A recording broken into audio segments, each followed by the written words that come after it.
Hi guys, this is Andrew with Headphones.com. Welcome to the Headphone Show, and today we're going to take a look at the brand new Moondrop Illumination. This is a single dynamic driver IEM that comes in right at around $800. Let's take a look.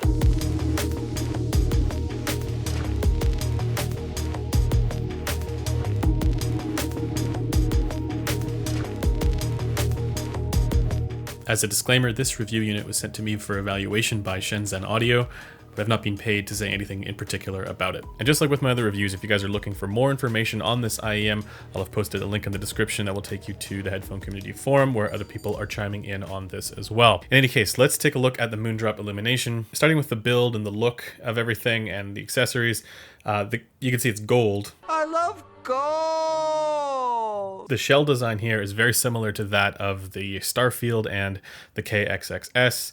And so it's got a very comfortable fit to it. I find this design that they have here to be one of the most comfortable designs. And it's also a little bit on the smaller side when you compare that to other IEMs that use the acrylic shell design that are a little bit larger, like the Audio Monarch, for example. With the Illumination, the one thing I want to note is that as much as this looks gold and shiny and illuminating, there's really not that much to it. This feels very lightweight, but that also kind of makes it feel like it's a little bit more cheap. But that's not really a statement about value or sound quality. That's just how it looks and feels by comparison. And I think we're often quick to attribute higher value to heavier and more robust feeling things, but that really doesn't say anything about how they sound. For the cable, this is also a little bit on the insignificant side of things. It's fine. There's nothing really all that wrong with it. It just doesn't feel all that nice. Again, when you compare it to similarly priced IEMs, I've got the Dunu SA6 here, and this cable feels quite a bit nicer than the one that's going on with the Illumination. Of course, you can get an aftermarket cable for this. This is using a 2-pin connector. It just would have been nice if the cable was a little bit better. Regardless, none of that really matters when it comes to how this IEM sounds. Remember that this is a single dynamic driver IEM. They say this is using a liquid crystal polymer dome and whatnot. You can read up all about their various different technologies that are going into the development of this single dynamic driver IEM. But what it does really well for its technical performance is it has really good treble detail. It's got decent mid-range technical performance, and then it has really good dynamics across the whole frequency range. There's a really good sense of physicality to it that the dynamic driver brings with it, and it does it better than many multi-balanced armature IEMs as well. I mean, there's this extra sense of weight behind everything that once you start going to these dynamic driver IEMs, you really start to appreciate that quality, and it makes switching back to multi-balanced armature configurations a little bit more difficult, even though I think most people would recognize that something like the Audio Monarch, which is less expensive than this, does have better detail retrieval across the board. And I think that's just a trade-off that people are going to have to decide for themselves if they want. The other thing this does really well is timbre, and once again it's that same thing where once you start being a little bit annoyed by the balanced armature timbre of multi-balanced armature configurations, something like this is a breath of fresh air. You get a much better sense of that natural timbre, natural decay that's going on, and again throughout the entirety of the frequency response. Now, unfortunately, what this does not so well for technical performance is the sense of soundstage and sense of space. It does have good lateral definition for left and right, but it's a much more intimate kind of presentation rather than a more spacious or layered or depth focused presentation.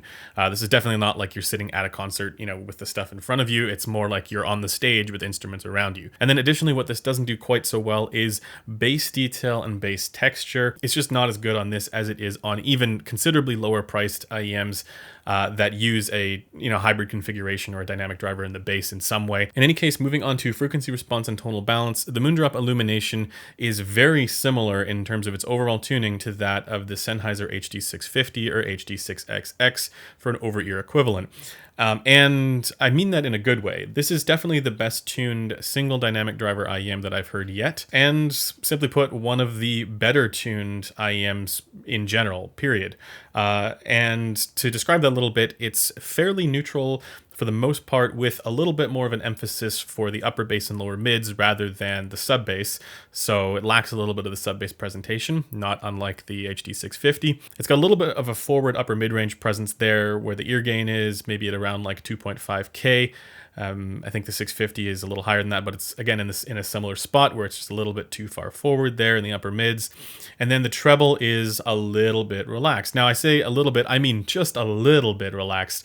You'll note here in the graph that this is using the RAO 402 coupler, which means that there's a bit of damping going on for the resonance at 8K. So I think we can actually expect this to follow the curve a little bit more closely than what the graph shows here.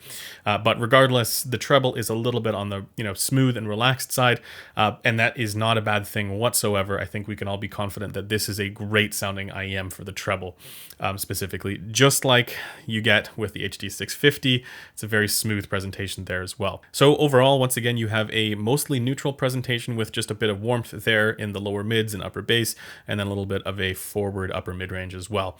And this is a balance that I think many people love. Many people love the 650, and I think they're doing exactly that with this IEM, and I think many people are going to be happy with this kind of tuning as well.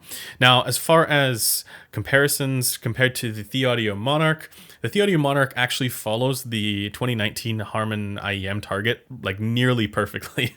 So it's got a much more significant sub-bass shelf there on the Monarch.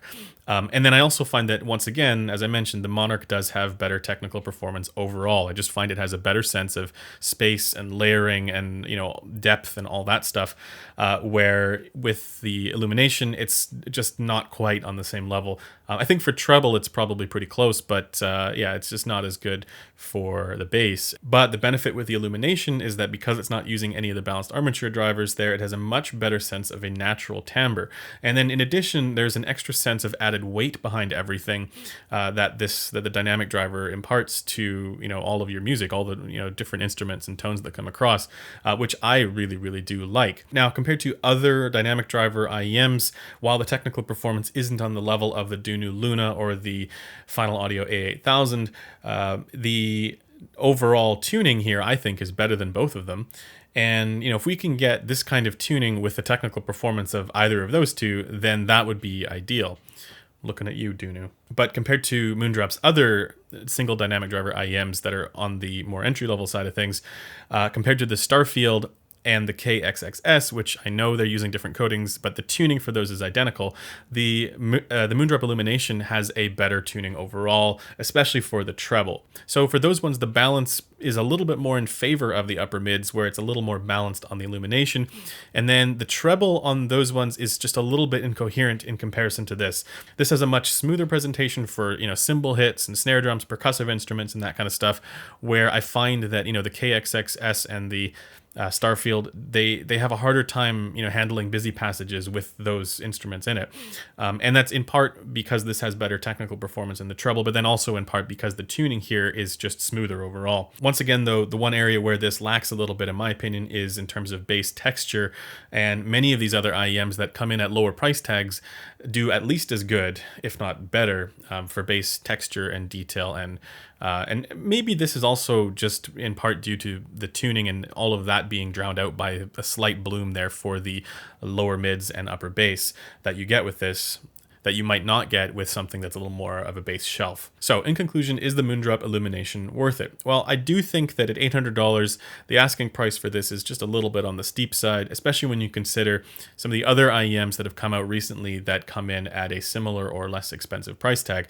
like the Audio Monarch, the Clairvoyance, and some of those. But with that said, the Illumination in so many ways is like an IEM version of the HD650 or HD6XX, which is a headphone that many people absolutely love. Now, in my opinion, there is a bit of distance between over-ear headphones and IEMs, but let me be clear that this is one of the best tuned IEMs that I've ever heard, certainly among single dynamic driver configurations. And the only downside is that it doesn't have quite as good technical performance as the competition when it comes to soundstage, depth, layering, and bass texture. While on the other hand, it makes up much of the ground there as far as timbre and physicality and dynamics is concerned. So if you're somebody who really doesn't like the balanced armature timbre, and timbre is really important to you, then this IEM is for you. On a personal level, I have to say that the more I listen to single dynamic driver IEMs, the more I appreciate what they're able to do as far as timbre and physicality and dynamics that other balanced armature configurations just simply can't do. In any case, that does it for this video. Thanks for taking the time to watch it, and I will see you guys in the next one. Bye for now.